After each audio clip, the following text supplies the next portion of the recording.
Item ಯಾವುದೇ ಇರಲಿ try ಮಾಡಿ ಆಚಿ ಚಿಕನ್ ಮಸಾಲಾ. ಆಚಿ ಚಿಕನ್ ಮಸಾಲಾ. ಇನ್ನು ಈ ಬಿಡದಿ ಕಿಚ್ಚು ಹೆಚ್ಚಾಗ್ತಾ ಇದ್ದಂತೆ ರಾಜ್ಯ ಸರ್ಕಾರ ಈಗ ಅಲರ್ಟ್ ಆಗಿದೆ. ಟೌನ್ಶಿಪ್ಗೆ ಭೂಮಿ ಕೊಟ್ಟ ರೈತರ ಲಿಸ್ಟ್ ಅನ್ನು ಕೂಡ ಇವತ್ತು ರಿಲೀಸ್ ಮಾಡಲಾಗಿದೆ.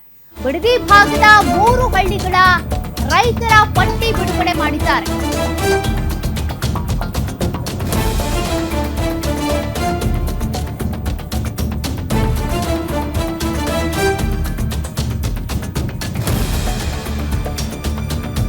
ಹೆಸರು ಸಮೇತ ಭೂಮಿಯ ಲೆಕ್ಕ ಸಮೇತ ದಾಖಲೆ ಇವತ್ತು ರಿಲೀಸ್ ಆಗಿದೆ.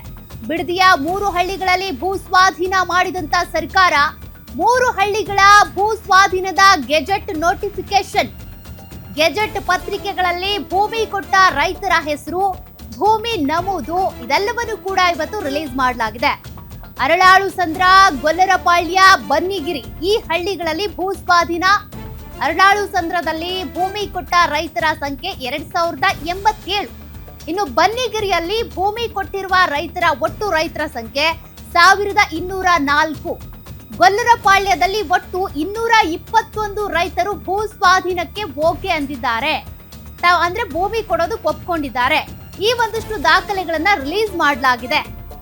ಅಧಿಸೂಚನೆ ಕೂಡ ಪ್ರಕಟ ಆಗಿದೆ. ಈ ರೈತರ ಭೂಮಿಯನ್ನ ಸ್ವಾಧೀನ ಪಡಿಸಿಕೊಳ್ಳಿ ಅಂತ 3 ಹಳ್ಳಿಗಳ ಭೂ ಸ್ವಾಧೀನ ವಿವರ ಪ್ರಕಟಿಸಿರುವಂತ ಸರ್ಕಾರ ಅರಳಾಳು ಸಂದ್ರದಲ್ಲಿ 1460 ಎಕರೆ ಭೂ ಸ್ವಾಧೀನಕ್ಕೆ ಅಧಿಸೂಚನೆ, ಇನ್ನು ಗೊಲ್ಲರಪಾಳ್ಯದಲ್ಲಿ 315 ಎಕರೆ ಭೂ ಸ್ವಾಧೀನಕ್ಕೆ ಅಧಿಸೂಚನೆಯನ್ನ ಪ್ರಕಟಿಸಲಾಗಿದೆ.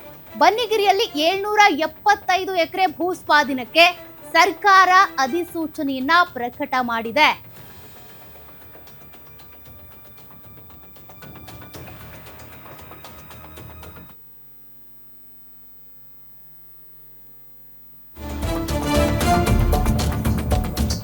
ಜೂನ್ 11ರಂದೇ ಮೊದಲ ಅಧಿಸೂಚನೆ ಪ್ರಕಟಿಸಿದ್ದಂತ ಸರ್ಕಾರ ಮೊದಲ ಹಂತದಲ್ಲಿ 3 ಗ್ರಾಮಗಳ 518 ಎಕರೆ ಭೂ ಸ್ವಾಧೀನಕ್ಕೆ ನಿರ್ಧಾರ ತೆಗೆದುಕೊಂಡಿತು. ರಾಮನಗರ ತಾಲೂಕಿನ ಕೆಂಪಯ್ಯನಪಾಳ್ಯ, ವಡೇರಹಳ್ಳಿ, ಮಂಡಲಹಳ್ಳಿ ಗ್ರಾಮದಲ್ಲಿ ಭೂ ಸ್ವಾಧೀನಕ್ಕೆ ಮೊದಲ ಅಧಿಸೂಚನೆ. ಈ ಮಂಡಲಹಳ್ಳಿ ಹೋದಂತ ಸಂದರ್ಭದಲ್ಲೇ ಅಧಿಕಾರಿಗಳು ಪೊರ್ಕೆ ಎತ್ತಿಂದ ಬಂದಿತ್ತು. ಕೆಂಪಯ್ಯನಪಾಳ್ಯ 385, ಮಂಡಲಹಳ್ಳಿ 71, ವಡ್ಡರಹಳ್ಳಿಯಲ್ಲಿ 63 ಎಕರೆ ಭೂ ಸ್ವಾಧೀನಕ್ಕೆ ನಿರ್ಧಾರವನ್ನ ಪ್ರಕಟಿಸಲಾಗಿತ್ತು. ಮಂಡಲಹಳ್ಳಿಯಲ್ಲಿ ಭೂಮಿ ಸರ್ವೆಗೆ ಹೋಗಿದ್ದ ಕಂದಾಯ ಅಧಿಕಾರಿಗಳು ಸರ್ವೆ ಅಧಿಕಾರಿಗಳನ್ನ ಹಿಗ್ಗಾಮುಗ್ಗಾ ಬಾರಿಸಿ ಕಳಿಸಿದ್ರು ಮಂಡಲಹಳ್ಳಿ ರೈತರು, ನಾವು ಒಪ್ಕೊಂಡಿಲ್ಲ ಅಂತ. ಬಟ್ ಸರ್ಕಾರ ನೋಡಿದ್ರೆ ಅಧಿಸೂಚನೆ ಹೊರಡಿಸಿದೆ, ಲಿಸ್ಟ್ ಔಟ್ ಮಾಡಿದೆ, ಯಾವ ರೈತರು, ಅವ್ರ ಹೆಸರೇನು, ಎಷ್ಟು ಎಕರೆ ಭೂಮಿ ಕೊಡೋದಕ್ಕೆ ಒಪ್ಕೊಂಡಿದ್ದಾರೆ, ಅವ್ರ ಸಿಗ್ನೇಚರ್ ಸಮೇತ ಈಗ ಡೇಟಾ ರಿಲೀಸ್ ಆಗಿದೆ, ಅಂಕಿಅಂಶಗಳು, ಇಂಥ ದಿನ ಒಪ್ಕೊಂಡಿದ್ರು, ಇಷ್ಟು ಎಕರೆ ಜಮೀನು ಕೊಟ್ಟಿದ್ದಾರೆ ಅಂತೇಳಿ ಯಾವ್ಯಾವ ಹಳ್ಳಿಯವರು ಅನ್ನೋದು ಕೂಡ ಈಗಾಗಲೇ ರಿಲೀಸ್ ಮಾಡಲಾಗಿದೆ.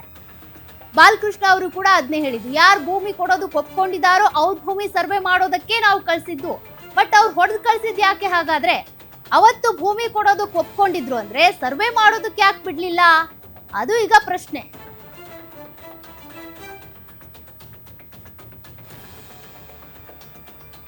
ಬಿಡದಿ ಟೌನ್ಶಿಪ್ ವಿಚಾರಕ್ಕೆ ಸಂಬಂಧಪಟ್ಟಂತೆ ನೋಡಿ ನಾನಾ ರೀತಿಯ ಒಪಿನಿಯನ್ಗಳು, ನಾನಾ ರೀತಿಯ ಹೋರಾಟಗಳು ಆಗ್ತಾ ಇತ್ತು. ಒಂದ್ ಕಡೆ ರೈತರು ಭೂಮಿ ಕೊಡೋದಕ್ಕೆ ಒಪ್ಕೊಂಡು ಪ್ರತಿಭಟನೆ ಮಾಡ್ತಿದ್ರೆ ಬೇಗ ಭೂಮಿ ಖರೀದಿ ಮಾಡಿ ದುಡ್ಡು ಕೊಡಿ ಅಂತ, ಇನ್ನು ಕೆಲವು ರೈತರು ಏನಿದ್ದಾರೆ ನಾವು ಭೂಮಿ ಕೊಡೋದಕ್ಕೆ ಒಪ್ಪಲ್ಲ, ಬೇಕಿದ್ರೆ ರಕ್ತ ಕೊಡ್ತೀವಿ, ಜೀವ ಕೊಡ್ತೀವಿ, ಭೂಮಿ ಕೊಡಲ್ಲ ಅಂತ ಪ್ರತಿಭಟನೆಗಳು ಆಗ್ತಾ ಇವೆ. ಇದ್ರ ಮಧ್ಯದಲ್ಲಿ ಇವತ್ತು ಡಿ.ಕೆ. ಶಿವಕುಮಾರ್ ಅವರು ಕೆಲ ಅಂಕಿ ಅಂಶಗಳ ಸಮೇತ ಇವತ್ತು ಪ್ರೆಸ್ ಮೀಟ್ ಮಾಡಿದ್ರು. ಈಗ ಇದಕ್ಕೆ ಸಂಬಂಧಪಟ್ಟಂತೆ ಭೂ ಸ್ವಾಧೀನ ಪ್ರಕ್ರಿಯೆ 2-3 ತಿಂಗಳುಗಳ ಕಾಲ ನಡೆಯಲ್ಲ, ಬದಲಿಗೆ ಸಮಿತಿ ರಚನೆ ಮಾಡಿದ್ದಾರೆ. ಅವರೀಗ ವೈಜ್ಞಾನಿಕವಾಗಿರುವಂತಹ ಕಾರಣಗಳು ಮತ್ತೆ ಲೀಗಲ್ ಪಾಯಿಂಟ್ಸ್ ಇದೆಲ್ಲವನ್ನು ನೋಡಿ ಮುಂದಿನ ನಿರ್ಧಾರ ತೆಗೆದುಕೊಳ್ತಾರೆ.